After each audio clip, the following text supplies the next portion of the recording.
globalité. Si vous êtes d'accord avec l'interactivité des structures, pourquoi vous parleriez encore d'ostéopathie crânienne viscérale? Et là, c'est incohérent.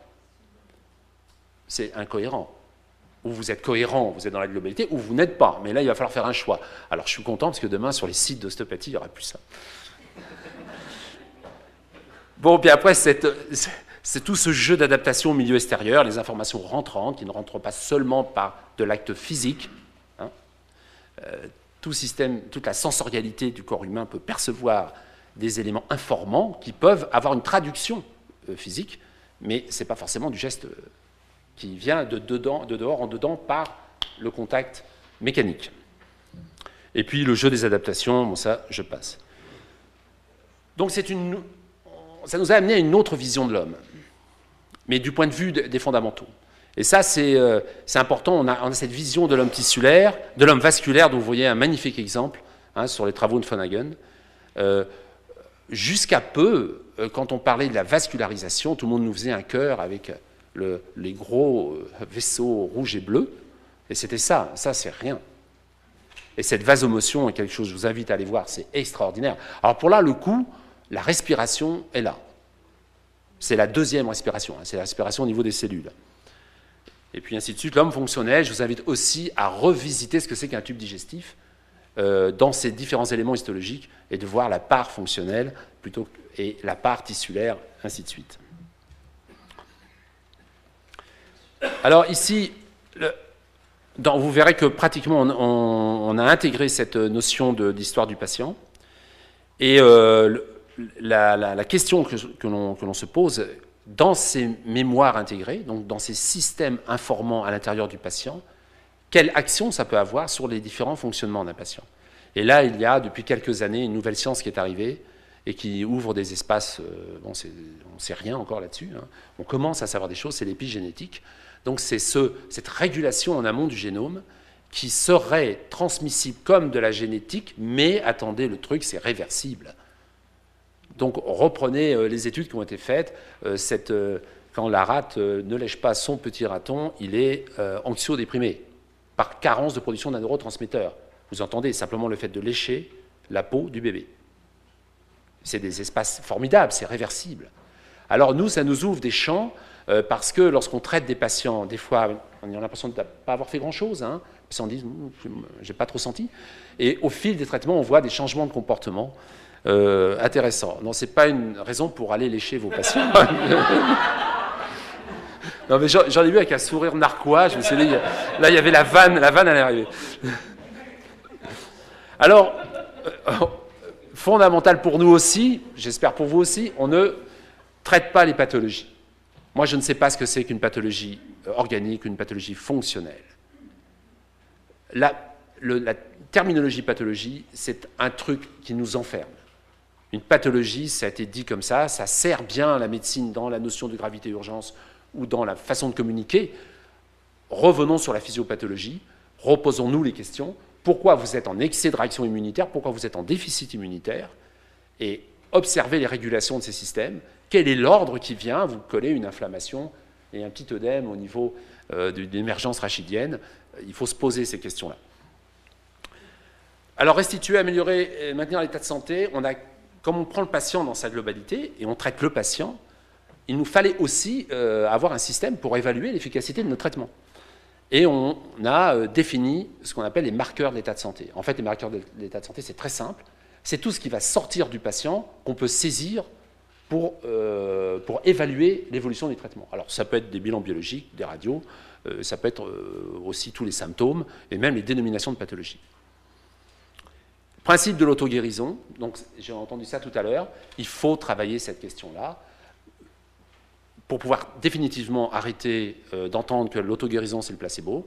Donc moi je donne un exemple, c'est la cicatrisation. Quand vous cicatrisez, le placebo peut peut-être aider, mais n'empêche qu'il y a une production, il y a une synthèse protéique, il se passe des choses, et on ne s'intéresse pas assez sur ce qui se passe au niveau des alvéoles pulmonaires, de votre foie, sur les principes de régénération.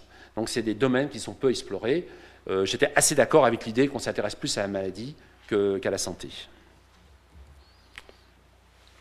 Donc le but, les principes diagnostiques et thérapeutiques, c'est de trouver et permettre l'arrêt de ces systèmes qui altèrent l'état de santé. Vous savez où ça se trouve? Il nous l'a dit, on est d'accord, c'est une de nos phrases favorites. Bon, là, je vais passer assez vite parce que j'aurai pas le temps de finir. J'ai besoin de border un petit peu. On développera ça quand on travaillera ensemble. Ça, c'est tout ce qu'on fait. Hein, Alors, dans notre cheminement pour la recherche, on était multicentrique. C'était donc des professionnels, des étudiants en fin de formation qui essayaient de nous aider pour les études. On avait arrêté ça. Il nous fallait une logistique aussi. Et puis, pour la formation, il était nécessaire d'avoir un espace pour que les étudiants puissent travailler. Donc, au niveau du Collège ostéopathique européen, on a un espace clinique qui est assez conséquent. Et surtout, on a eu la grande chance, quand on a ouvert cette clinique assez récemment, puisque c'est en 2007, et depuis 2007, on a complètement explosé sur les demandes. Et là, l'année dernière, on était à 35 000 consultations dans l'année. Et là, on va probablement dépasser ça. Donc, on refuse beaucoup de monde. Donc on a créé un véritable système, c'est une clinique de jour, où on fait strictement que de l'ostéopathie. Et on a aussi attaché à cette clinique de psychologues cliniciens pour aider nos étudiants et voir avec les patients. Donc là, on a un véritable outil où on peut mettre en place des processus d'évaluation. On a du nombre et on est sur place. Donc je vous la montre parce que je pourrais aussi vous raconter des histoires. C'est le moment en vérité. Vous avez vu le concept un peu vite. Ce concept a été traduit pour pouvoir être appliqué, parce qu'il ne suffit pas de faire du concept comme ça en théorie, par ce qu'on appelle le dossier clinique. Alors il a différentes parties. Pareil, je peux passer assez vite sur ces parties. Vous voyez que là, par exemple, la première partie qui prend, on revient sur l'environnement du patient, donc le troisième thème sur l'OMS, qui est le social, et on va dans cette première partie chasser un peu les suspicions de souffrance au travail. Nous, on en a beaucoup. On est dans un quartier qui est un peu défavorisé. Et on travaille, par exemple, avec Marie Pesé, avec des gens qui ont beaucoup travaillé sur les TMS. Et c'est dans cette première partie qu'on est le plus efficace pour détecter ces troubles. Alors, quand vous avez quelqu'un qui a ça, tout seul, vous n'y arriverez pas. Il faut travailler en équipe. C'est troubles musculo-squelettiques.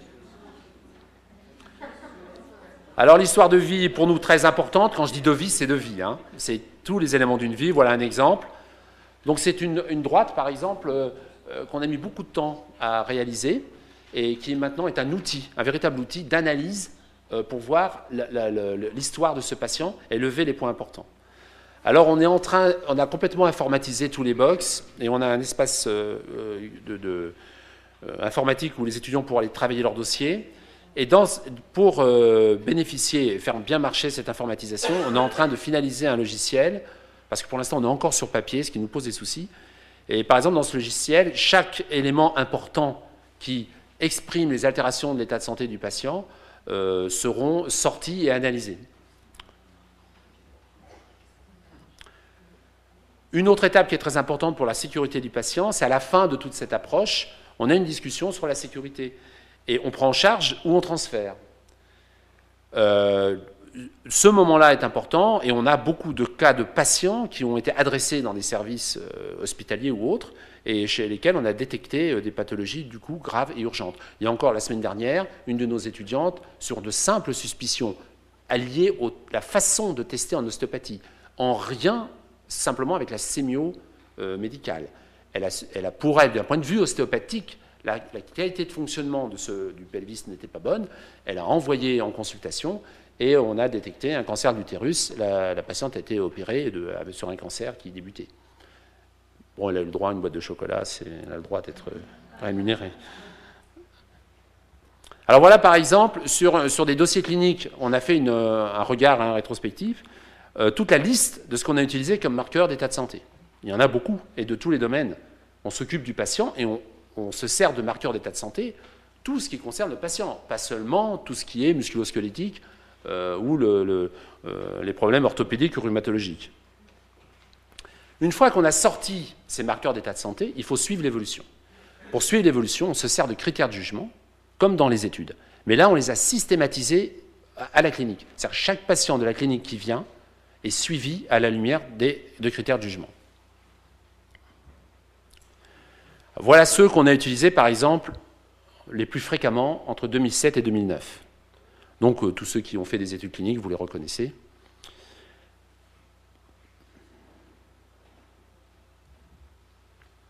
Bon, ça, on revient sur le bilan ostéopathique, je ne vais pas m'attarder là-dessus, parce qu'on verra ça éventuellement demain et après-demain. Là, une chose intéressante, c'est toute la gestion des résultats cliniques à la lumière des critères de jugement et des résultats ostéopathiques. Donc, nos étudiants apprennent à discuter. Et c'est là, par exemple, qu'on va lever des somatisations. Une amélioration nette des résultats ostéopathiques et des fois une flambée de résultats cliniques. Alors, quelques regards. Donc, une petite évaluation rétrospective de ces cas cliniques. Alors, on a fait ça parce qu'on veut faire une étude bien menée et on se tourne un peu sur notre passé et on observe pour savoir ce que l'on va faire. Alors, d'entrée de jeu, je vous dis que cette observation-là, on la trouve un peu trop... Ça va, là? Bon. Ouais, 5 minutes, parce que je voudrais me finir quand même. Bon. Bon, je suis à l'heure, là.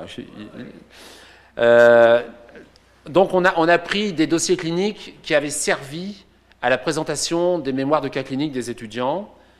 Et donc, c'est déjà une sélection. Donc, ça ne reflète pas forcément les résultats de tous les patients. Il y a 726 patients, donc sur plus de 5000, qui ont été sélectionnés, avec toutes les consultations, et on a pu observer donc les résultats. Là, vous les avez, pour simplifier, on a mis un tableau assez simpliste, avec des améliorations qui sont quand même conséquentes. Alors, à mon avis, c'est beaucoup trop beau. On n'a pas fait assez de contrôle en amont pour valider ça. Donc, ce n'est pas un résultat du traitement de type étude clinique, c'était pour nous une orientation. L'avantage, c'est que c'est quand même sur un nombre de cas conséquent. Donc, ça, c'est intéressant à travailler. Pour pouvoir avoir un critère de jugement qui évalue l'état de santé, on s'est mis en route pour évaluer une population, donc celle qui vient nous voir à la clinique, avec le MOS SF36, qui a un avantage, c'est qu'il présente des critères de jugement qui vont s'occuper aussi bien de l'aspect mental, psychologique que de l'aspect physique. Donc là, on a refait une observation sur 126 patients qui avaient été inclus avec l'idée qu'ils répondent à ce questionnaire du MOS. Donc vous avez la répartition. Bon, ça c'est moyennement intéressant. Il y a plus de femmes que d'hommes, mais on n'est pas dans le système des groupes appareillés, là, donc ça ne posait pas trop de soucis. C'était pour nous d'observer ce qui se passait. Alors là, simplement, il y a 8 critères qui sont présentés, et c'est des critères extrêmement différents. Donc on a par exemple ici le RP, c'est le retentissement physique sur la perception du patient, de son état de santé. Et c'est bien meilleur que la réalité de son état physique. On voit qu'il y a l'air, parce que je vous dirai un petit mot là-dessus, du point de vue de la douleur, ici, il semblerait qu'il y ait une différence. Au niveau de la vitalité aussi. En revanche, au niveau de l'état global de santé, ici, GH, il n'y a pratiquement pas de différence. Ici, si on prend au niveau de la partie plus mentale, on voit que sur l'aspect émotionnel, il y a quelque chose qui est sorti. Mais sur l'aspect mental pur, des atteintes mentales, la différence est moins grande. Et on a aussi un résultat au niveau de l'aspect social des gens. Alors, je vous avouerai qu'on est à notre limite de compétence. Pour manipuler ce MOS SF36, on est dessus, on cherche. Il faut absolument là qu'on recrute quelqu'un. Alors, on a déjà fait des démarches avec l'INSERM, avec des gens. On s'est un petit peu fait envoyer promener. Ils nous ont dit « Oh non, une grande population. » On commençait par comparer des petits groupes. Merci, c'est en 95, on comparait des petits groupes. On ne va pas remettre ça. Et nous, on veut faire cette évaluation-là.